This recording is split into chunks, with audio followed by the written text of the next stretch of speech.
Hey, you guys, I'm Tashina. Carol Armstrong.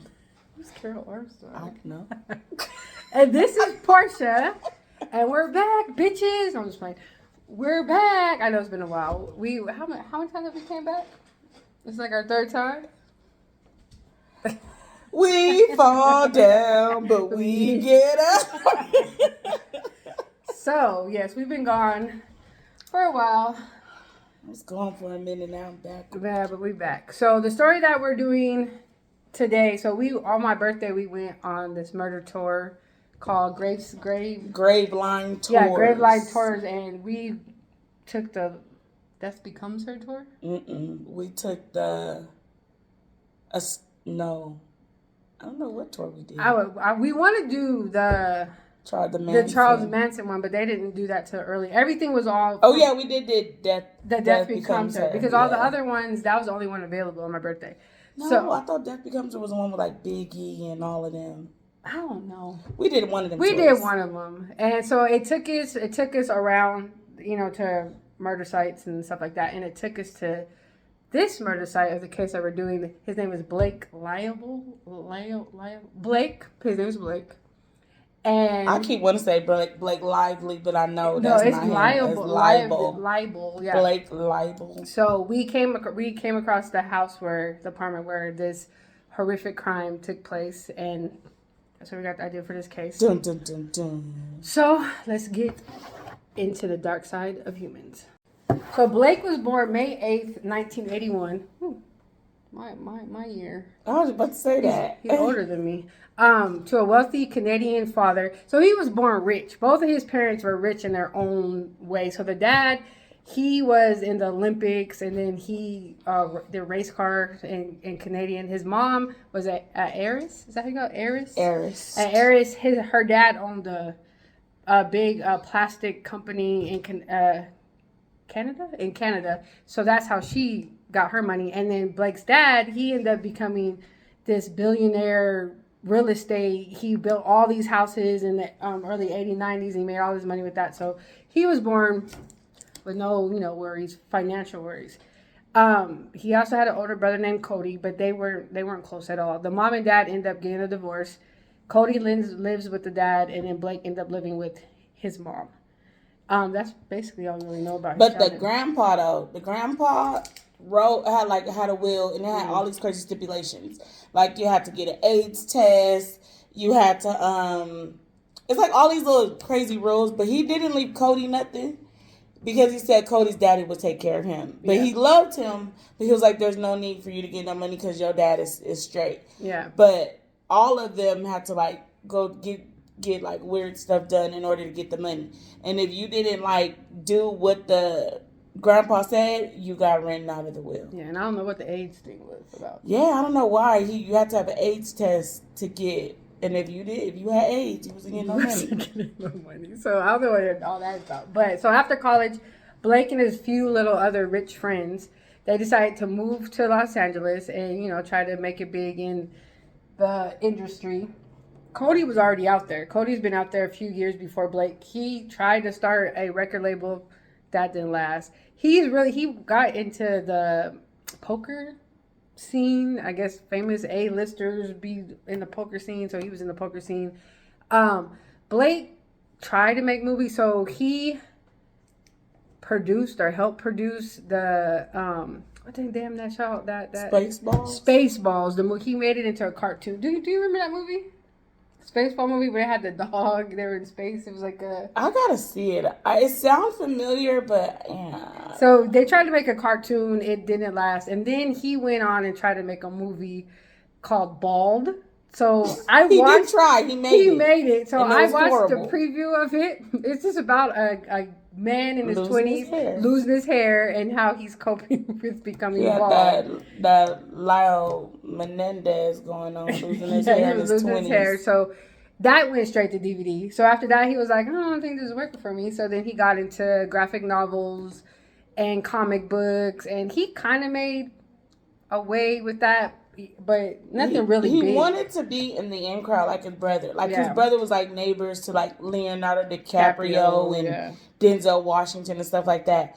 He wasn't there yet though. No. But the brother was just like, in. Like it was not really hard for him to fit in, become a socialite. Yeah, and if you watch Blake's interviews or him being interviewed, he's very awkward. Mm-hmm. And the ladies are like really just trying to like rush him along with. But he don't get the. Yeah, the interview was weird. They were at Comic-Con and they were like asking him about his comic book, and he was just, I don't know, he just his went comic left. book was crazy. He just went left. So he was okay. He was doing okay in the graphic novel, world. But he ends up meeting this former model named Amanda Bruin. I mean, ruining names. You just don't mind me. Bruin. So in 2011. So before Amanda Bruin, is that Bruin? Bruin. So 2011, before she gave birth to their first son, they end up getting married, and they lived in this big old house in Beverly Hills, and they even had a little lemon tree outside of their house. They was living the dream. But in 2011, that's when Blake's mom dies, and he just starts becoming unhinged. He blowing money. He didn't go to her funeral. He said the reason why he didn't go to his funeral because he just couldn't handle it. People said that she was a very important part of his life. She was probably his only support, because what I get from the research, him and his dad didn't get along. Mm-mm. Him and his dad, like his dad didn't really too much mess with him. Him and his brother didn't too much get along. It was just him and his mom, because that's who he lived with. So when she died, he just became unhinged. He did get some money from her estate. I think he only got like $12 million. He didn't get. I don't even think was it that much. No, I think they halved it. So he only ended up getting $6 million because they or whatever. He ends up blowing through that because he's trying to get this book or this. Then he starts becoming real obsessed with like violence and gore. Like first, his novels were like sci-fi, like dinosaurs, flying dinosaurs, and whatever. Then it just got into, he started getting very tortury. Yeah, very involved in like bloody, tormenting, like this very violent stuff. And he was trying to get people to buy and help, but he just was blowing through his money. So he ended up trying to go and sue his mom's estate, her estate, so he can get more money. He lost that. Then he ended up owing his lawyers $25,000 for unpaid fees because he had no money to pay them. So he ended up having to go to his daddy and ask his dad to help him out. So his dad just, His brother would and could have helped him. Oh, yeah, but he didn't because he was like, you didn't even come to the funeral. Yeah.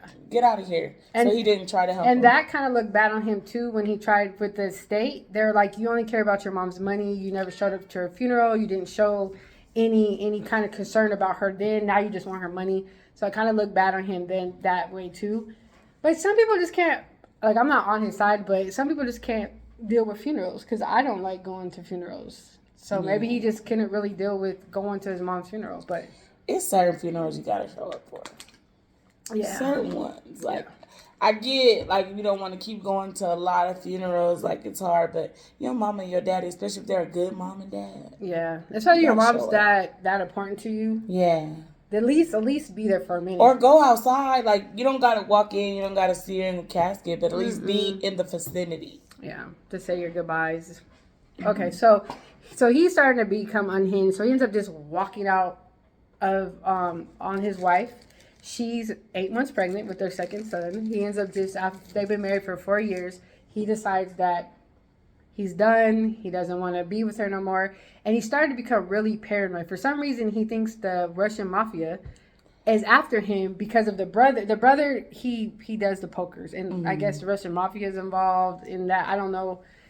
He thought the Russian mafia was coming for the brother. The Russian mafia was coming for the brother, and it was going to come from him. So he was just getting really, really, really paranoid. He also started like super abusing weed. Like he didn't just smoke a little bit; he smoked. I don't think he was ever sober. Yeah. So Blake, he was becoming obsessed again with the.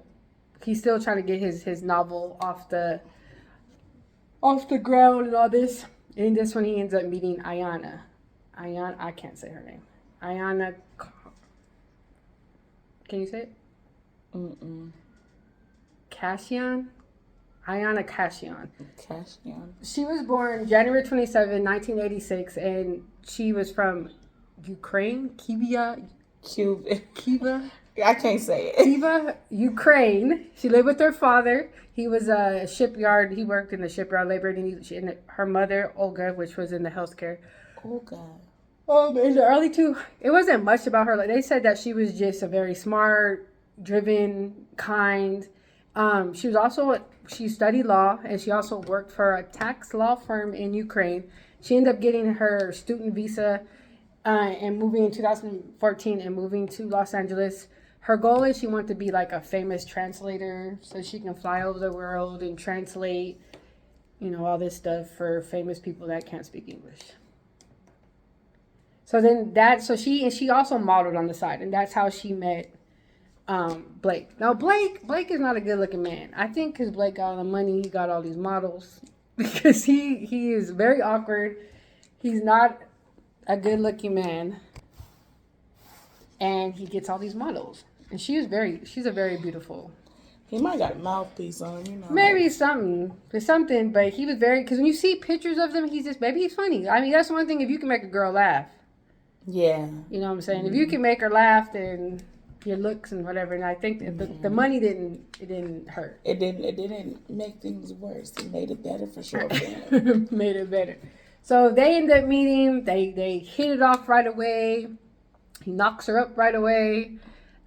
She ends up having their daughter in 2016, I believe, and he ends up proposing to her. So everything just looks good from the outside, everything looks good. But in all reality, he's ended up getting jealous of his daughter. He's so jealous of his daughter because he is not the focus of Iana's attention no more. He literally threatens her, if you don't have sex with me anytime I ask you for sex, and I'm going to cheat on you and I'm going to leave you and this. But in reality, he was already cheating on her. He already was cheating on her with a girl named Constance Bettafuco. I don't think that's her name. Just stick to the first name. Constance. But she's Italian. This is a big Italian name, and I always think of Butterfuco when I see the name of the beach. But it's an Italian name, right? She's an Italian lady. So he met her on one of the Spaceballs. He met her on there, and they ended up hitting up, and he moved her into an apartment building. But they live about a few miles away from the apartment building that him and Iana live in. So he was already cheating on her, right? So Iana felt some type of way. She wanted to keep him happy, whatever. And her mom, that she moved from the Ukraine. I never know what happened to the dad. They never said if the dad passed or I don't know. But the mom moved to America, and she lived again in one of the buildings or apartments that Blake owned or Blake's paying for. She also lived a few miles away. So Iana's like, I'm just going to let the baby live with you so I can focus on Blake. Yeah. So. No comment. I was told you ain't got nothing good to say. Don't say nothing at all. No. Some people just handle certain things certain ways. I don't know. But she ended up having the baby, and she's seen the baby every day. She still visit, but she felt like she needed to focus. Maybe it was also for the safety of the baby. We don't. Yeah, but then you leave him and you go with your baby. Thank you. But so that was what happened. I ain't got no kids. And so that little situation was working out fine for a little while, I guess. And then out of the blue, Iana get a call from Blake, and he's in jail. He's like, I need you to bail me out. And she's like, what am I bailing you out for? So his little side piece, Constance, she filed sexual assault on him. Said that he forced himself on her. Now, what we know about Constance, she was trying to get back at him in some kind of reason, some kind of way. Because she was very manipulative. She found his ex-wife's phone number. She ended up contacting her.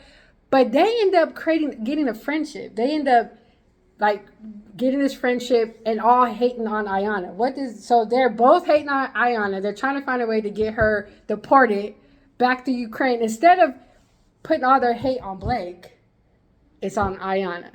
So anyways, she ends up, so this is when Iana, she's the one that has to bail him out, and she finds out about the affair. Could you be friends with your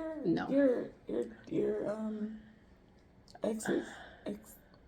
Could you be friends with them? No. I wouldn't trust her. No. I mean, if kids were involved, I would be cordial because you have to. I don't want, but I don't see us being on the phone communicating. I mean, I'll never know. There are these two, this ex-wife and the new wife best friends that I follow. It depends on the female, and then if you don't have no feelings for that guy no more, and she don't either, I don't see the problem. I mean, and you don't have no, and you like, you know what I'm saying? think I could do that if I. But if there's love there, if you still love him or like him or something, no, you can't be friends with that other woman because you're jealous. Jealousy. Yeah. But no, I think it can happen, and I think I could. I have an ex that like I could be friends with his. I think I don't know if I would be out there going out to. I have an ex that like she wants to be my friend so bad. Yeah, so I don't know. I would be her friend too. And what I'm talking about. Yeah, but a lot of people do be friends with they're mature. That's mature. I think I can do it. I'm mature enough to do it because I don't want my exes. Yeah, so I think so. So where we at? Okay, so. Again, when we laugh, it has nothing to do with the story and not being disrespectful. And this is just awkward. And this is a very dark, uncomfortable story. So we're already kind of. We gonna laugh too, and that's just how we deal with trauma. Yeah. So Iana found out that he was having an affair. She was a wrap. In her mind, she packed all her stuff up and moved to the mama house. So Blake was like, "Oh my God, distraught that he's left alone again." I feel like he doesn't like to be alone. Like he always has to have somebody with him or something. So he's all crazy already, right? Right. So in 2016 on May 24th. Yeah, May 24th, Iana and her mom was out shopping for a new stroller for the baby. And Blake keeps calling her and texting her and calling her. So she finally answers the phone and he's like, "I'm so sorry. I apologize. She didn't mean nothing to me. I'm just going through a lot. You're important to me. I want you and my little family back together." Da, da, da, da. So did he ever get a divorce?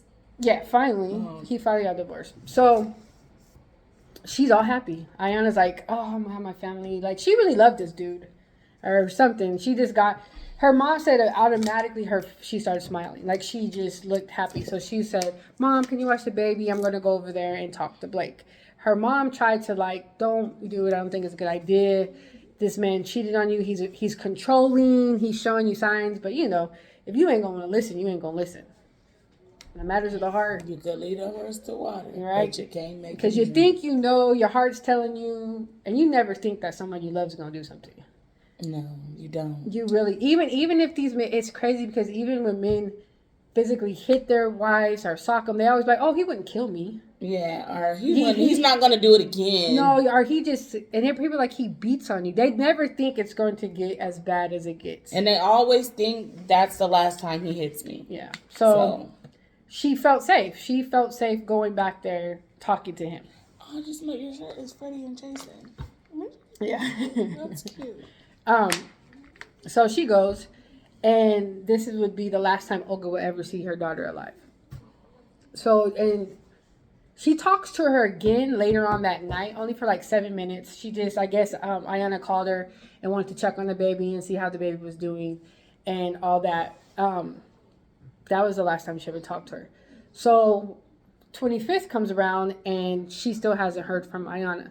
So she's calling her and calling her and calling her. And it gets to be 1:44 in the afternoon. And she's like, "Nah, fuck this." She calls her friend. "Do you mind coming with me to Blake's apartment so I can see what's going on with Iana?" Because she wouldn't go this long without checking on her baby.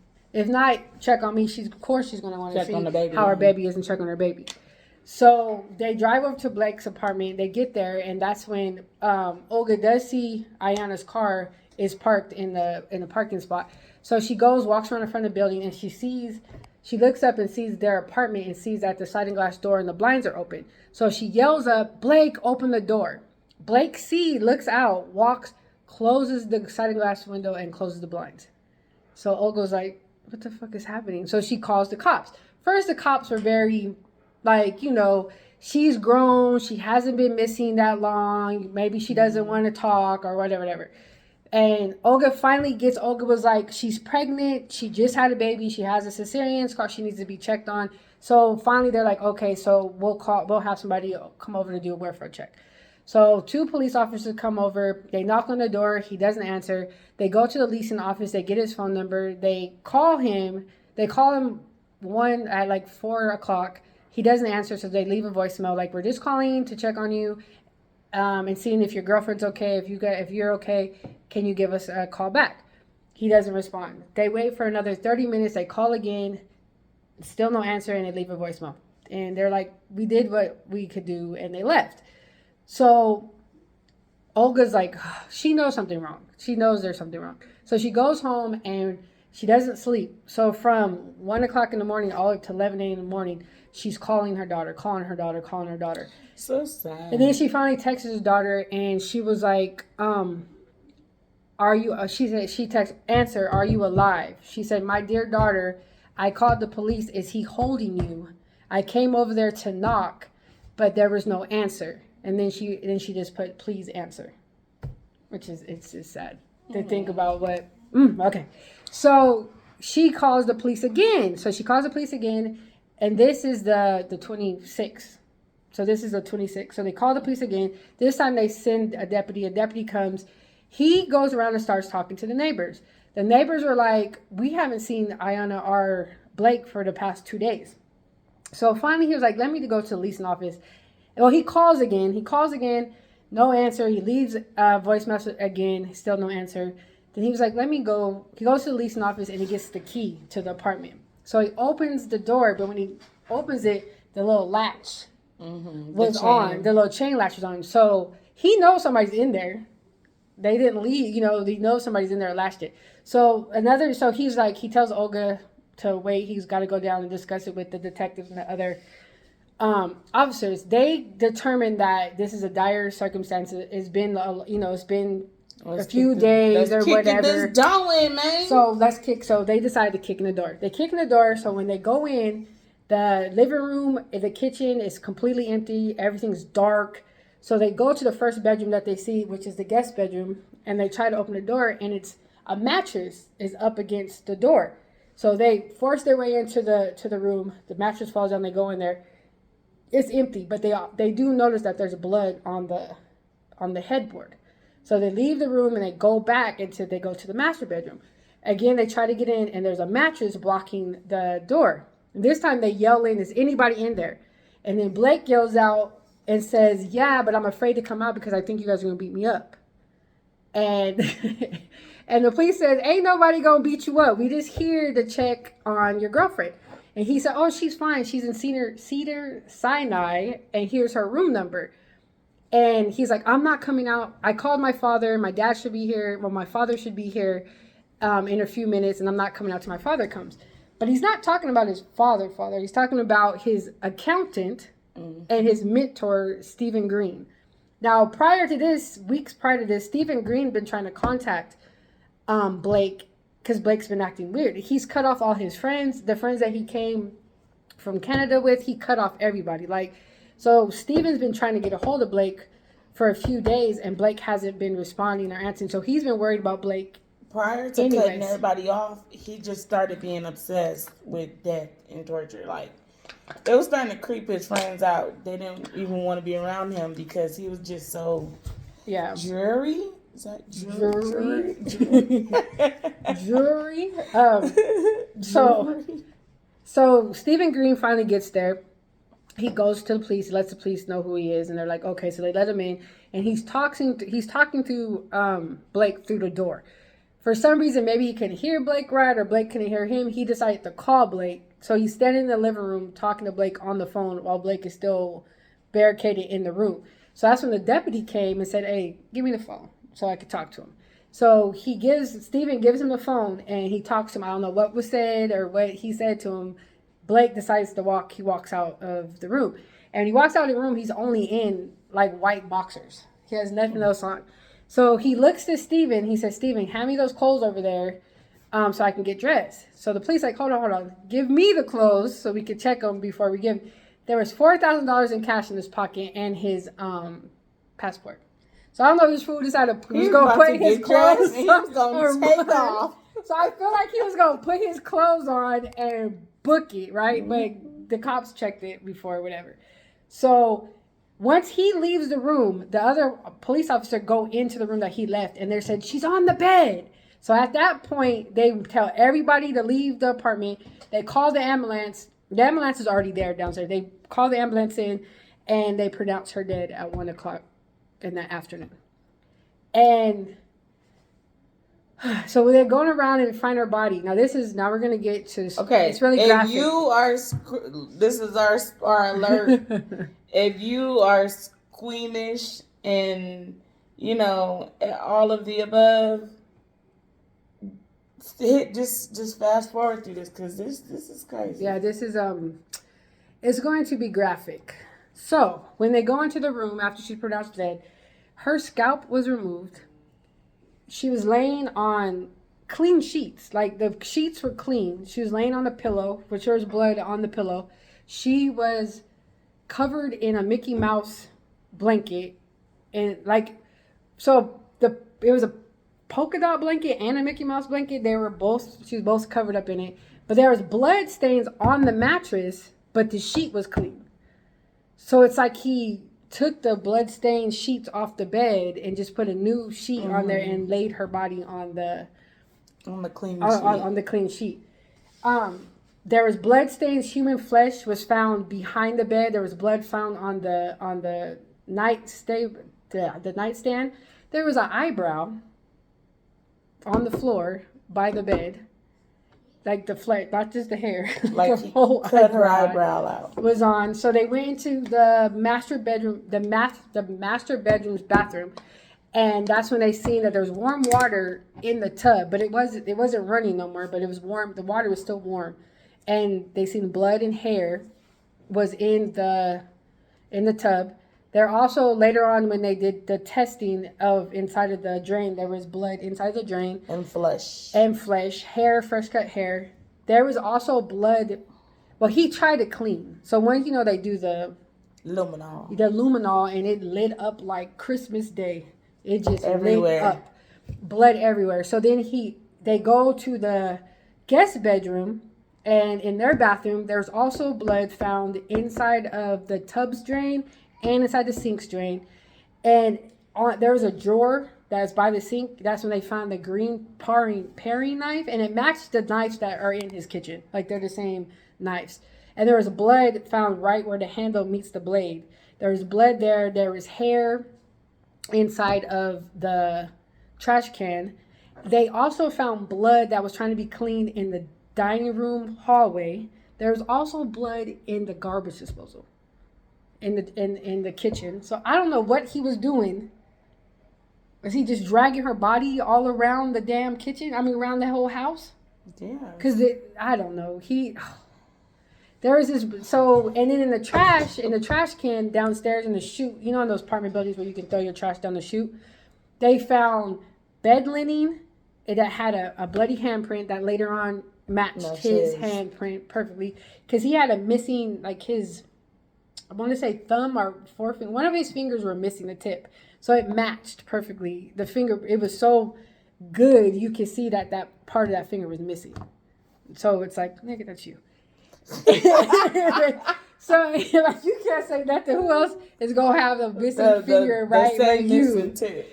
So it was sheets, bloody sheets, bloody pillowcase. It was a bloody bed skirt. There was bloody bathroom mats. Placement mats from your kitchen table.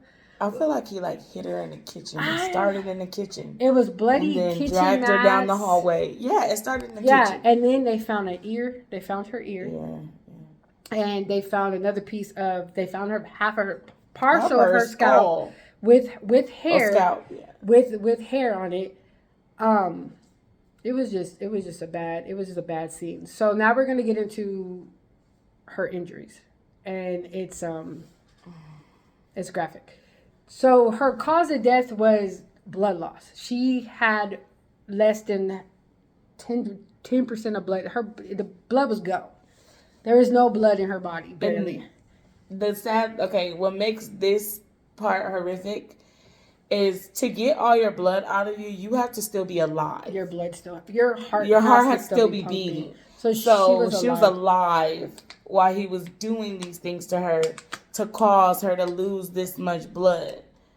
Now, we don't know for how long she endured this, but it was some hours. Yeah. So now we're going to get into her injuries. And I feel like these need to be, usually we don't get too graphic, we try not to, but I feel like we need to know this. So her scalp had been removed from her eyebrows all the way back to the hairline, almost to the hairline to the back of her head. She had a large portion on the right side of her face removed. You could see the bone inside her face. So it was just, oh my gosh. So he also removed a lot of the tissue from her after she scalped her so you could see her brain. So he was removing the tissue and cutting at it and slicing at it. Her ear has been removed. Doing all this with household items. And what sucks, there was no surgery grade items. No. So half of it you could tell was done by the blade, but other half was done by hands. So he was tearing at her with his bare hands. So this had to take hours to inflict this pain, hours to inflict this kind of injury, and it was very, very painful. And like Portia said before, it was discovered that she had to be alive.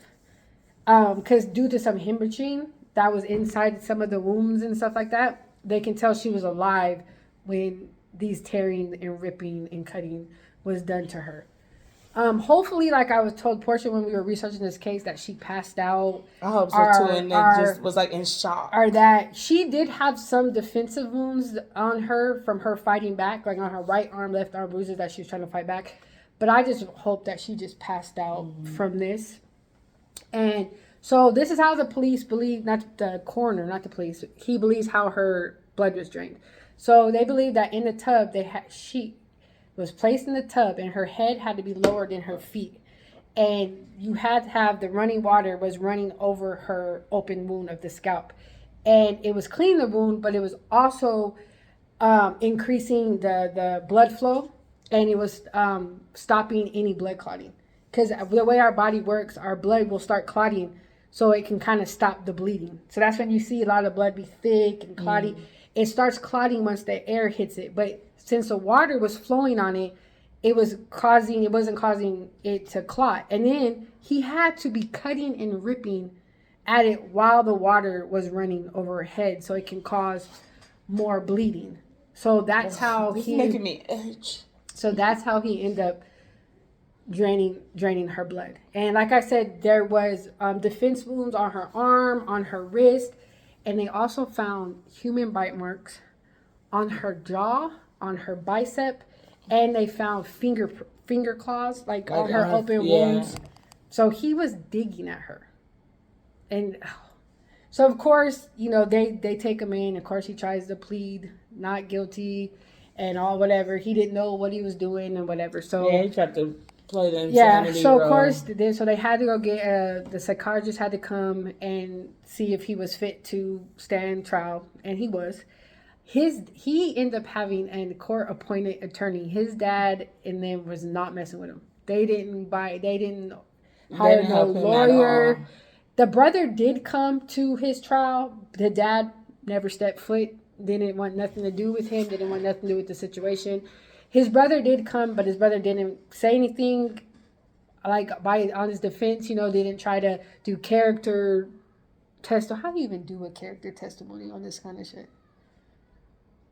Like, I don't care how nice he was in high school. Why does a character with... Okay, so... Why does what you did in high school have anything to do with your crime? It's so many people that get their sentences lowered because it's like, oh, you're in college and da-da-da-da, so we don't want to... You still either murdered or raped or kidnapped. Go to jail for that time. And this crime this stuff that he did to her is, we don't even, our mind doesn't even allow us to really, even go there and even really, feel what she really went through, because our mind won't allow us to. We can kind of and it's more imagine, stuff he did. They found he did all kind of stuff to this girl. Yeah, we just can't really imagine what she went through. But the crime is so horrific. I don't care what you did. I don't care how nice you was. I don't care what you did in the past. I don't care. No. Because you're not that person no more. Go to jail. Do not collect $200. Do not pass. Go to jail. Because clearly you're not nice. But so the prosecutors, they found this graphic novel that has some similarities to what he did to Iana. So they're like, was this a blueprint? to what he eventually was going to Basically. do. So this book was called The Syndrome. And first off, the cover of the book is a baby doll that has been scalped. It's a baby doll sitting on the cover with its scalp gone, brain exposed.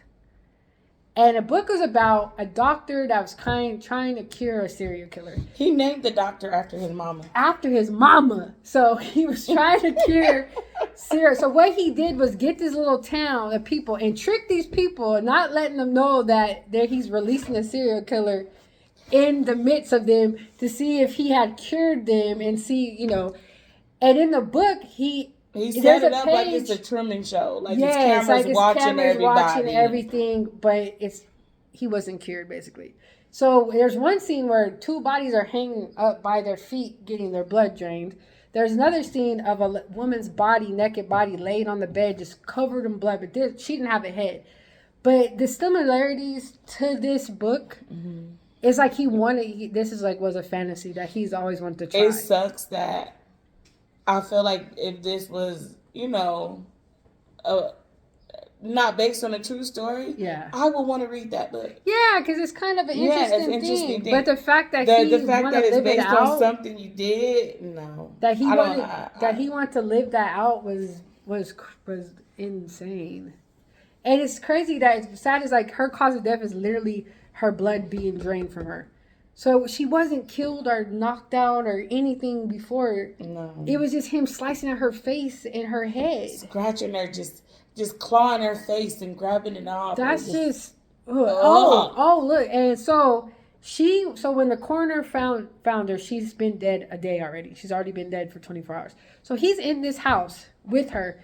Mind you, on her phone, he called Postmates, ordered food. Oh, yeah. Twice. The first time she was dying, she was probably slowly dying in the tub while he decided, I'm hungry, let me give me some food. And ordered it off her account. Yes, and the second time she was already dead when he got the food. Oh, and when they found her on the bed, there was a pillow next to her with the indent of somebody laying there. Yeah, so he was laying there. So no...